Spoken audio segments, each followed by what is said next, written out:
Sabe que às vezes, sem uma bela de uma tempestade e um silêncio de Deus, a gente nunca teria se perguntado: quem é esse homem que o povo vai atrás dele na igreja, na missa, que a minha avó sempre fala, que a minha mãe disse que eu tinha que rezar? Quem é esse homem? Para muitas pessoas, Jesus é, primeiro, só um homem mesmo. Segundo, um homem lá do passado, e bora pra frente, gente, viver, trabalhar, pagar as contas, curtir, porque a vida é curta. E essa pergunta tão fundamental para a nossa existência, é preciso se perguntar: mas quem é ele? E por que perguntavam? Diz ali, eles estavam admirados e assustados, não é? Quem é esse Jesus? Agora, quem é e o que é, né, que produziu essa pergunta neles? Uma tempestade. Eles quase fracassaram. Eram discípulos de Jesus. Claro, os discípulos já admiravam, amavam Jesus. Os discípulos já tinham em comum com Jesus muitas ideias e valores, senão não estariam seguindo Jesus. Muitos não seguiram Jesus. É um doido, é um bobo. Então, já tem algo e muitas coisas boas dentro do coração dos discípulos. Mas veja, conhecer Jesus tal como ele é e se entregar totalmente a ele, nas mãos dele, ao projeto dele, ao ponto de fazer valer a pena tempestades e sacrifícios, é preciso então conhecer esse Jesus para além das aparências, né? E para além daquilo que entre eu e Jesus tem em comum, porque entre eu e Jesus tem muita coisa que não é em comum. E naquilo que é diferente entre eu e Jesus, quem é que está certo, eu ou ele? Ele, mas para ter essa postura, né, para dobrar a vida assim a Jesus, é preciso saber responder essa pergunta: quem é ele? E as tempestades, as lutas, as dores, aquilo que quase nos faz perecer, couberam para isso. Então, houve uma grande tempestade enquanto Jesus atravessa para outra margem dentro da barca.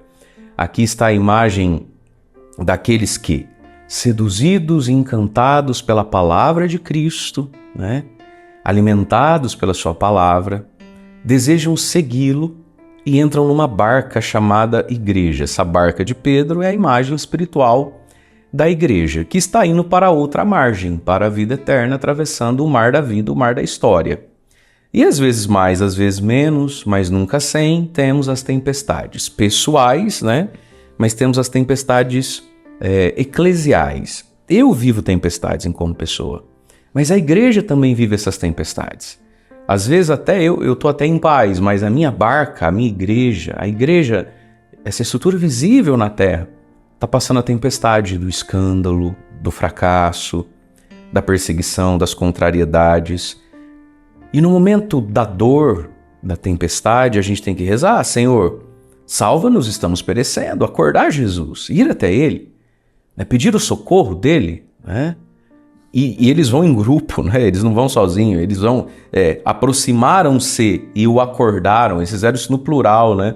Fizeram como igreja, como comunidade. Então a gente não reza sozinho, ainda que a oração pessoal seja muito importante, né? Mas a gente reza com a igreja, com a comunidade, através dos ritos, da liturgia. A gente reza e não reza sozinho quando reza na comunhão dos santos, com a intercessão dos santos e santas de Deus. Pedir a Jesus: salva-me, estou perecendo, a minha barquinha, minha empresa, meu casamento, meus filhos, minha saúde está perecendo. Veja, o pedido é santo, a coisa está certa. O que fazer quando estou perecendo? Fugir para os vícios? Abandonar a fé? Não. Ir até Jesus. Agora, Jesus vai dar um puxão de orelha. Eu vou grifar até aqui com o meu verde Palmeiras. Por que tendes tanto medo, homens fracos na fé? Significa, então, que Jesus respeita, mas não concorda, né, com o nosso medo e a nossa fraqueza na fé. Então, nenhum de nós é condenado por Jesus. Jesus não jogou eles fora da barca. Mas Jesus está falando: é medo demais, você não acha não? Hein? E por que tanto medo? Porque fraco na fé. Significa então que a fé tem que ser forte. Significa então que a fé precisa criar músculo. Significa então que é possível fortalecer a fé. E não só possível, é dever fortalecer a fé. Como é que se fortalece a fé? Rezando, jejuando e meditando a palavra de Deus, alimentando a cabeça, entende? A própria inteligência mesmo, com boas leituras, com bons vídeos. Olha, tem tantas coisas para você ouvir e ler de bom a respeito de Jesus, da doutrina da igreja. Então, fortalecer a fé. Você quer que a sua fé seja forte? Você precisa fortalecê-la.